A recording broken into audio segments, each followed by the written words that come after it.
नमस्कार, मैं Mahesh Shukla agree world में आप सभी का स्वागत करता हूं। आज चर्चा करेंगे तुअर के बारे में। तुअर में हाल फिलहाल में काफ़ी अच्छा उछाल देखने को मिला है, जिससे व्यापारी मिलर्स जो डिमांड अटका था, डिमांड निकलने से काफ़ी राहत भरी सांस ली।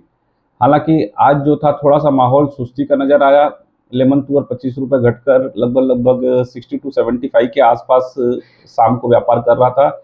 बिल्टी तुअर में कोई ज़्यादा बदलाव नहीं रहा, भाव लगभग स्थिर ही थे। 7050 के आसपास लगभग बने थे। अकोला बिल्टी के भाव थे और 7000 के आसपास नागपुर बिल्टी का व्यापार हो रहा था।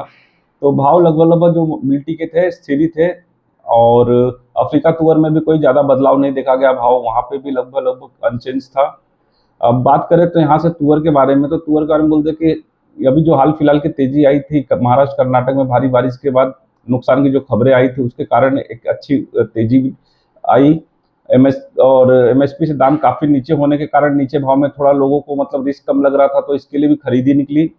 और सामने फेस्टिवल जो सीजन आ रहा था दिवाली वाली के लिए, उसके लिए भी थोड़ी तारीखों की ग्राहकी लगने से सपोर्ट मिला। लेकिन अब यहाँ से ऐसा प्रतीत हो रहा है कि तुअर में थोड़ा बाजार एक बार स्थिर रह सकता है, कारण कि अभी दिवाली के लिए दिवाली अवकाश के लिए मंडियां लगभग बंद हो जाएंगी, व्यापार कम होंगे। और ये लगभग 10-15 दिन का जो समय है, अब थोड़ा सा एक स्थिर या सीमित दायरे में ही व्यापार तुअर करने की ऐसी संभावना है।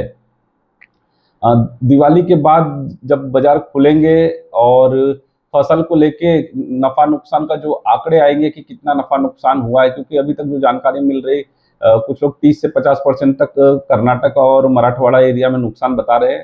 हालांकि एग्री वर्ल्ड में हमारा प्रयास है, अगले मंगलवार से कर्नाटक का दौरा करेंगे और जो नुकसान हुआ है उसका सर्वे कर आप तक पहुंचाने का प्रयास करेंगे कि कितना नुकसान हुआ है और वर्तमान में जो खड़ी फसल है उसकी स्थिति कैसी है।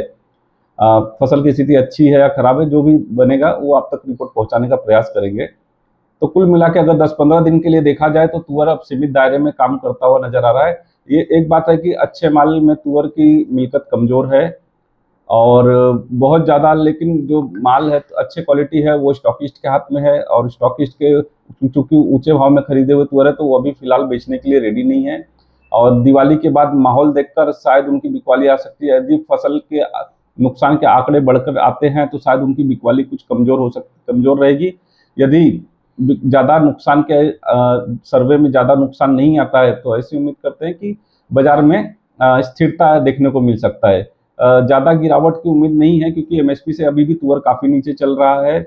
अच्छे माल की मिल्कत कमजोर है और जैसे जैसे समय बीतेगा डिमांड भी निकलेगा, दालों की डिमांड भी, क्योंकि काफ़ी मिलर्स भी हैं, हैंड टू माउथ चल रहे थे बाजार लगातार। जो पीछे घटते हुए आया था तो ज़्यादातर मिलर्स हैंड टू माउथ ही स्टॉक लेके चल रहे थे। तो जहाँ तक है आने वाले समय में उनकी भी डिमांड निकलते हुए नजर आएगी। तो कुल मिला के देखा जाए तो लेमन तुअर का जो अभी 62-75 के आसपास है, नीचे में 6000, ऊपर में 6300 का मुझे लग रहा है 63 के ऊपर थोड़ा टिकना, 63-6350 के ऊपर टिकना थोड़ा मुश्किल जाएगा अभी अगले 15-20 दिन के लिए।